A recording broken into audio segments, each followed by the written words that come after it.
Tilde, I think it's time you oppressive shitlords checked your male privilege, because awareness is indeed the first step. This is a list of 46 supposed privileges that all men everywhere have, and comes from maleprivilege.tumblr.com. And this is going to be a mini-series in which I go through all of the points and find out just how many of them hold water, if any. Some of them have reasonably in-depth citations that I will be looking at, others are simply assertions made without evidence that I may sometimes dismiss without evidence, or I may actually try and find some sort of evidence to disprove them because I like doing that. I have nothing else to say here, so let us begin with Male Privilege 1. My odds of being hired for a job when competing against female applicants are probably skewed in my favour. The more prestigious the job, the larger the odds are skewed. Well, this point has no citation or evidence to back it up, and I couldn't help but notice probably skewed. So this is a point using a bit of a weasel word there, playing on someone's prejudice that they already hold. In order to take this point in any way even remotely seriously, you have to already believe that men are unfairly advantaged in the job market compared to women. Also, it relies on a very subjective opinion of what exactly is a prestigious job. Now, I would consider any job within the STEM field, which is science, technology, engineering, and maths, to be jobs which are reasonably prestigious, and extensive studying has shown that female applicants are favoured over male applicants anything up to 2-1. So this initial weaselly assertion can be proven wrong, certainly within these fields of work. But what about outside those fields? Well, you may remember a while ago I looked at an article in which Sweden is considering placing financial penalties or the threat of dissolution on companies that do not hire at least 40% females in their board of directors.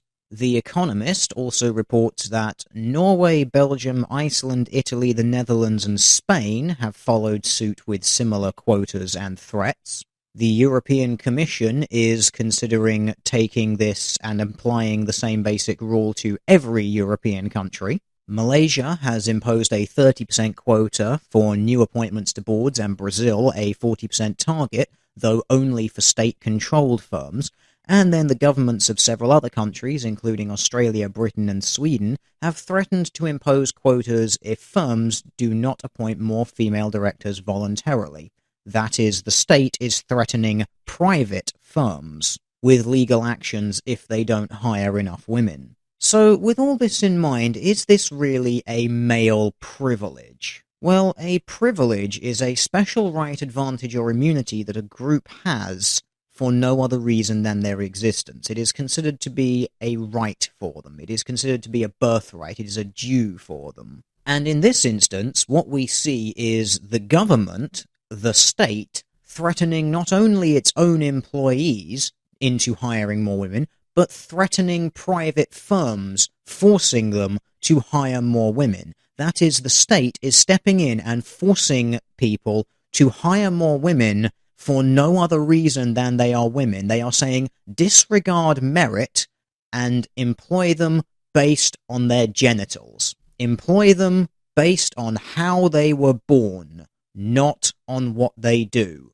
That is a privilege, and in this instance it would seem to be a female privilege. There is a fantastic video that I would like to insert here. Unfortunately, it's 15 minutes long, so I'm not going to, but I will leave a link to it in the bar below this video. It features Michael Buchanan speaking on London Live TV, and he brings up some very interesting points regarding the FTSE 100 companies and how they too have faced threats in order to hire more women. And several times he attempts to point out that forcing companies to hire women who maybe aren't actually qualified to do the job simply because they are women to pad out these numbers can in fact be very detrimental for companies in the long term. Because quotas like this force companies to reject people based on merit and employ them based on gender.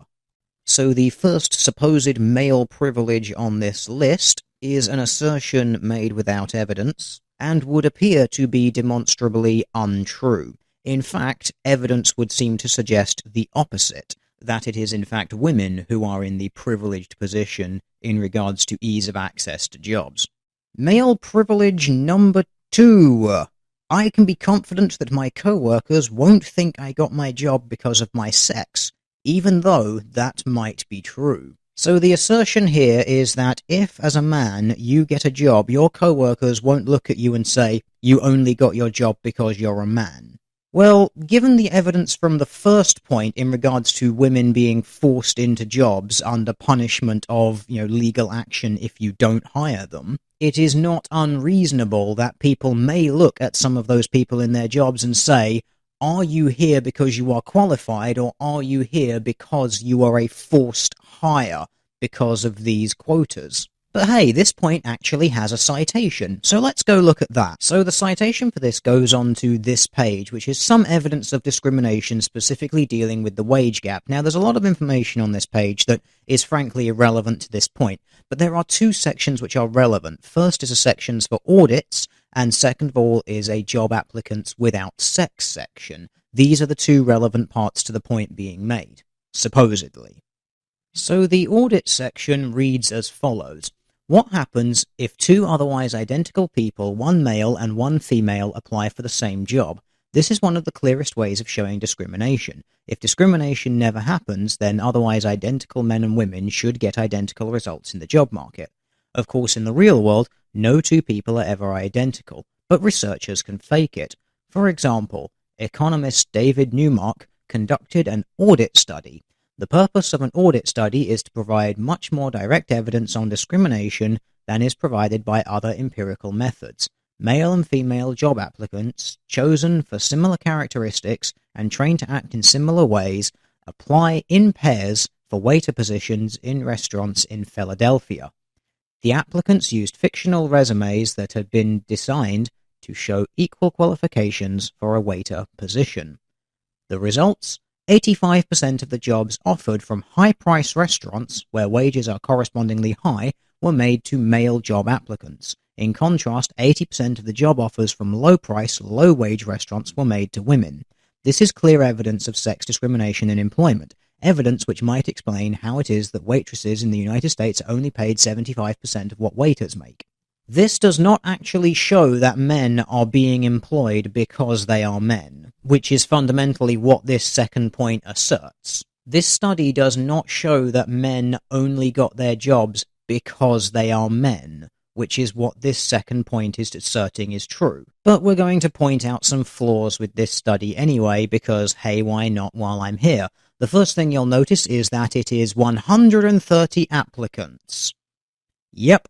You have a sample size of 130 people in Philadelphia, and you are going to use that to try and tell me that all men everywhere have some advantage in being hired because they are men. This assertion is actually contradicted by the results of this study. If all men had an advantage in being hired, as in if all men were more likely to be hired for all jobs regardless of their qualifications, you would have expected the male candidates to outperform the female candidates in every aspect of this study, and if you look at the results, that is not the case. As you can plainly see, women were favoured in certain categories over men. Now, you can always make the argument that men being preferred for the higher paying positions and women being preferred for the lower paying positions is in some way indicative of sexism, but then we have to read the conclusion of the study. Our results for job offers, interviews, and job offers conditional on interviews provide statistics significant evidence of sex discrimination against women in high-priced restaurants.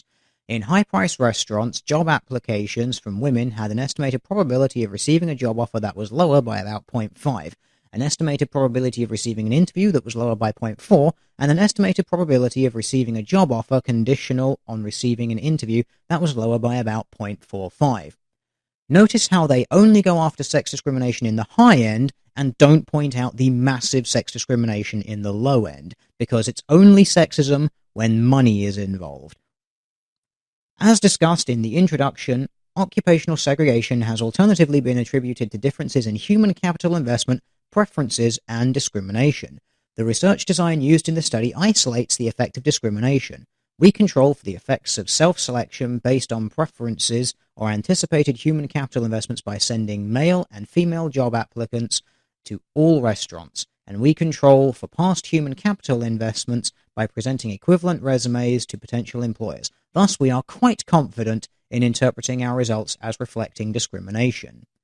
So notice they actually acknowledge that there are other possible explanations, but they're just going to assert that it's discrimination. However, the research design does not allow us to address the question of the nature of the discrimination. One plausible candidate is taste discrimination on the part of the employers, employees, or customers, although in the case of employer or employee discrimination, it is difficult to explain why men appear to be segregated in high-price restaurants. A second candidate is statistical discrimination. If employers have to invest in their workers and believe that women are likely to quit sooner than men, they may be reluctant to hire women. Conceivably, such investment could be more important in high-price restaurants where service, knowledge, and formality may be more important. We speculate, however, that such considerations are relatively unimportant in explaining our results. First of all, some job history is provided on the resumes, and by design the applications from women show the same persistence on the job, on average, as do the applications from men. Second, the relative ease with which job offers were obtained and the near equality of job offer rates for both sexes combined in the high and low price restaurants suggests that there is a relatively high turnover in all price categories of restaurants. So basically here they are actually just admitting that there is a myriad of reasons why this difference could be here, but they are just going to leap to sexism straight away. The icing on the cake is if you actually read the earnings differences section on this paper, they even admit that when they're trying to slice up what is a high-price area, a medium-price area, and a low-price area, they don't actually know, because generally, when they phoned, they failed to get in touch with managers, and so many of the results based on what is high, medium, or low is based on people's best estimates. Yeah, this study is all over garbage. And again, it doesn't show male privilege because it's not demonstrating that all men have advantages over all women in every sector of employment. It does not demonstrate that men are favoured universally over women because of their biological sex. If anything, it actually proves the opposite because women are favoured in some areas over men. So women are favoured in what is loosely defined as the lower areas of the restaurant trade. They are favoured in STEM. They have government quotas putting them in certain areas, especially in boardrooms. Can we just say that any differentiation in hiring is down to fairly random circumstances and is not down to sexism yet? Of course not, because we have to look at the second part of their source. Job applicants without sex. Another interesting question is, what would happen if employers hired people without knowing their sex? If the anti-feminists are correct and sex discrimination doesn't exist, then this would make no difference. Employers would hire the same people whether or not they knew the sex of job applicants. Of course, since employers quite reasonably want to interview people before hiring them, it generally never happens that people are hired without the employer knowing their sex. An interesting exception to this rule is major symphony orchestras. Most major symphony orchestras now practice blind auditions, in which musicians audition for a spot in the orchestra from behind a screen.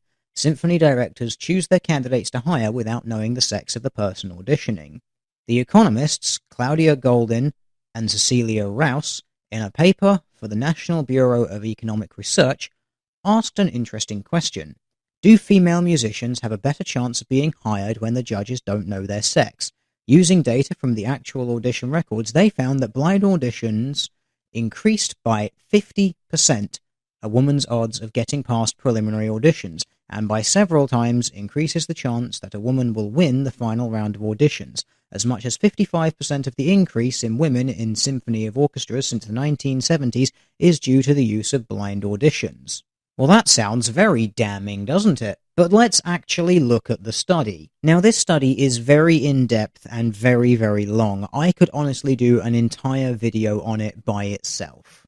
But to state that it increases by 50% their odds of getting past preliminary auditions, while that sounds very large, it actually isn't. And the reason for this is in the preliminary rounds without semi-finals, only about 20% of women would get through anyway, And equally, only about 22% of men would get through anyway. So as you can see, when you switch to blind, it goes up to 28% of women and down to 20% of men. Which is why you get the 50%, because you've basically added 10% on. So while you say it increases their chances by 50%, in reality, only about 10% more women actually get through. So the 50% is very misleading and makes it sound significantly larger than it is. And when you look at it that way, and you realize that when they say there's a 40% increase in the finals, sorry, but out of, in the not blind at 599,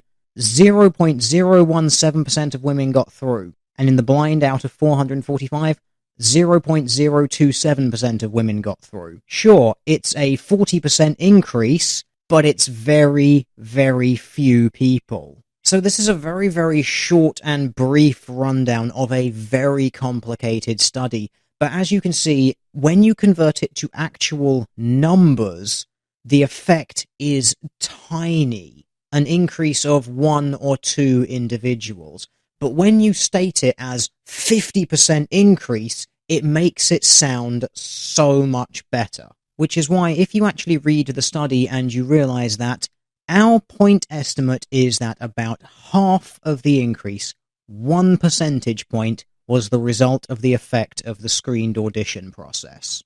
1% of the increase in women in orchestras is as a result of using screens for blind auditions. And the study does actually suggest that a large part of the increase of women in orchestras from 1970 to 1996, which is when this study was conducted, is actually down to a shift in culture of more women applying for jobs in orchestras. So, at best, this study suggests that in the 1970s and the 1980s there may have been some element of discrimination, but that as time has gone on, the difference has narrowed significantly to the point of basically vanishing. Which is why when you look at the blind to non-blind comparison, you can see that there are areas where more women are taken forward than men. But considering the fact that this study ended 19 years ago, it could really do with being revisited. So how valid is this source? Well, it does repeatedly point out that between 70 and 80% of all applicants for orchestras would be male, so only about 20 to 30% of applicants would be female. And when you look at the hired category, which is the most important category in this regard, because remember, we are trying to prove that more men are hired than women for no other reason than being men, you will notice that about half the number of women compared to men are hired. The blind category on the left, the non-blind on the right there. So men being between 70 and 80% of the input, and women being between 20 and 30% of the input, and then men making about 66% of the output and women making 33% of the output. I see nothing unusual here, and certainly nothing that indicates that men are being favoured because they are men. I may revisit this study later because I do want to give this one a lot more time. Whether I will do a video about it or not, I am undecided, because I think this one will require a lot more time to crack open. And then we come to the final point, orchestras. Are we really going to use the few hundred people who are employed in orchestras as evidence that all men everywhere are favoured in hiring in all jobs everywhere over all women everywhere? The answer is, of course, no. The first study is laughably pathetic and can barely tell you anything about the state of the restaurant trade in Philadelphia, let alone wider society in any capacity, and the second study is again in no way indicative of wider society, because it focuses on too small a niche. If this is genuinely the information that you have used to come to the conclusion that all men everywhere are more likely to be employed than women because they have a penis, then I believe Mr. Jamie Foxx has something to say to you. Fuck you. Oh, fuck you, fuck you. Fuck you, fuck you. Fuck you.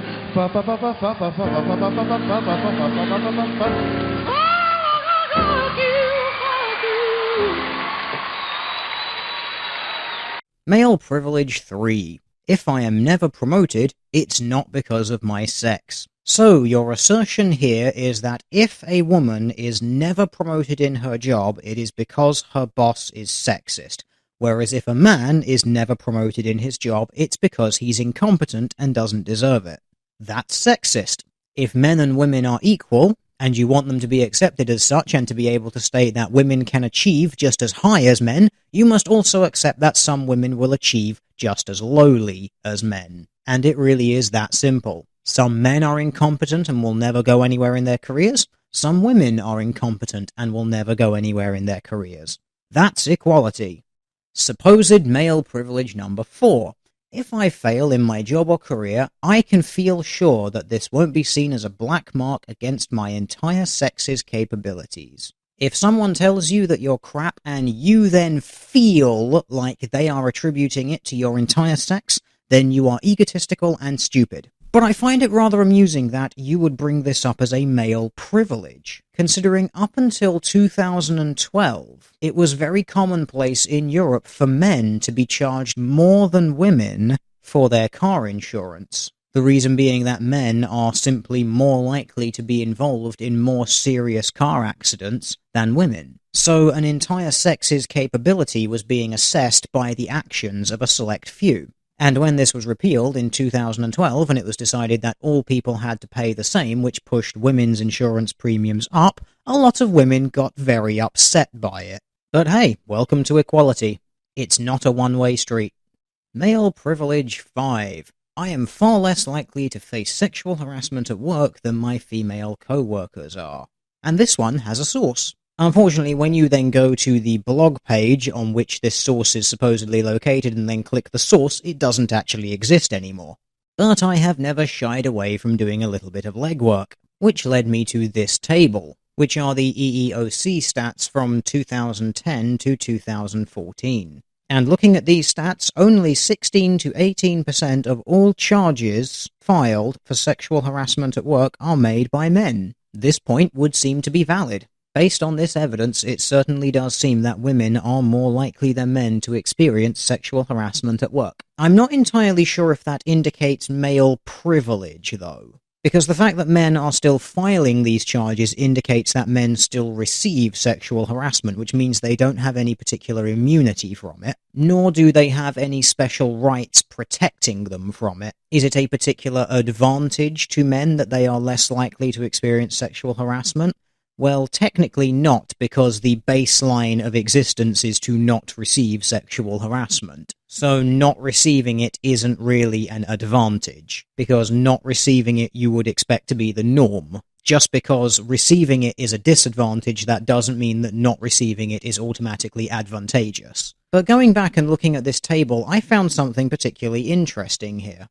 And the interesting thing that I found is looking at this column, no reasonable cause. The no reasonable cause column is basically a column of accusations of sexual harassment that do not have sufficient evidence to go to court, which is not to say that they are entirely false allegations, but false allegations definitely fall within the category of allegations that will never go to court. And you might notice that the no reasonable cause category is 50% or more, which is to say that up to 50% of all sexual harassment allegations are potentially false. Now let's do some quick dirty maths here. We'll assume that the average percentage of men reporting this is 17, which means 83% of the accusations are from women. And let's assume that exactly 50% of all these accusations have insufficient evidence to go to court. Now, if we assume representation to be true, that would mean that out of the 100% of allegations of sexual harassment,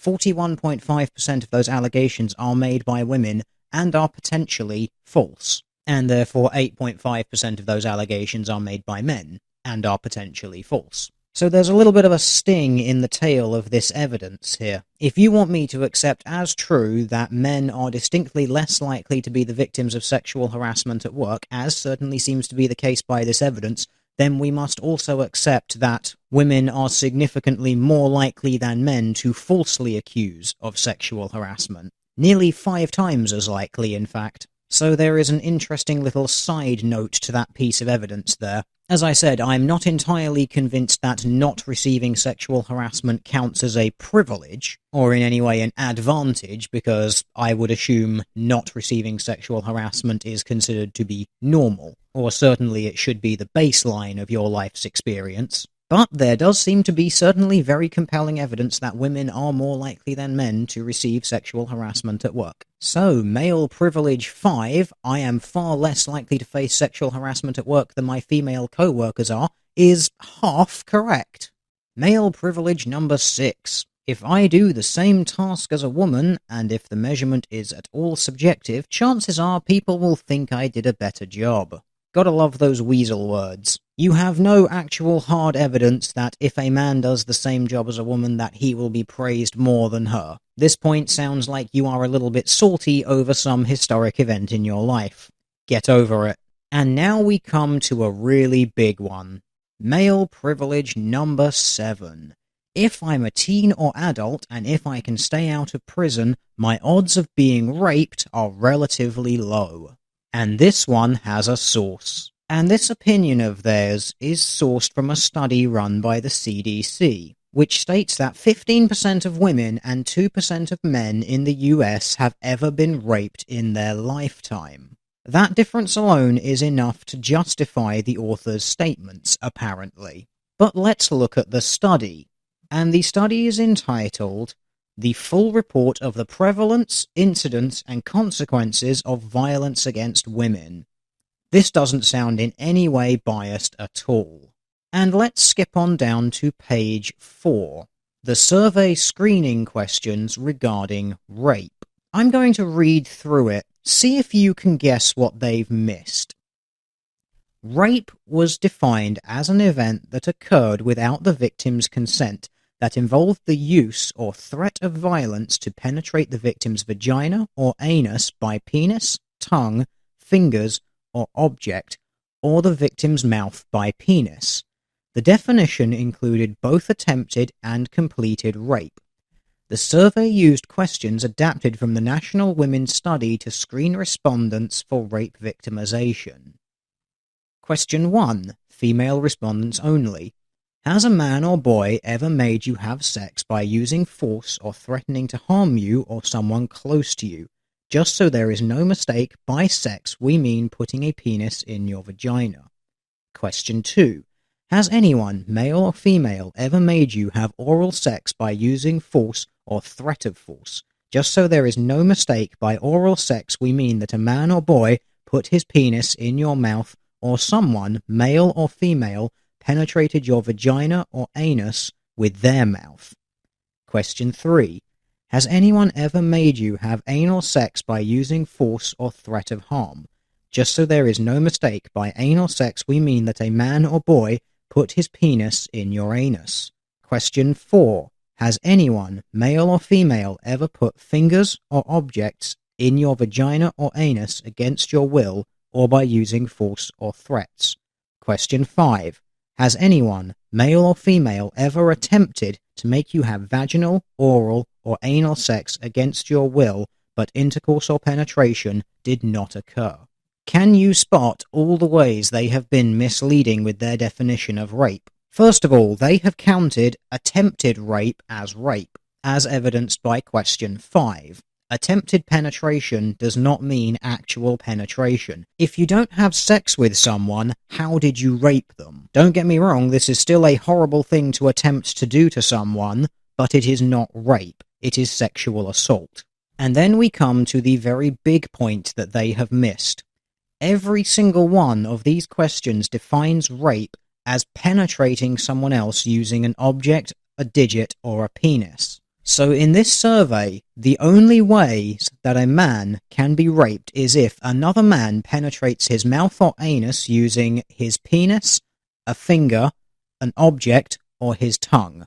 And the only ways that a woman can rape a man is by penetrating his anus or mouth with fingers, objects, or tongue. Nowhere in this survey is rape defined as a woman forcefully enveloping a man against his will. So by this survey's definition of rape, a man could be unconscious, have a chemically induced erection, and a woman could have sex with him without his knowledge, and that is not rape.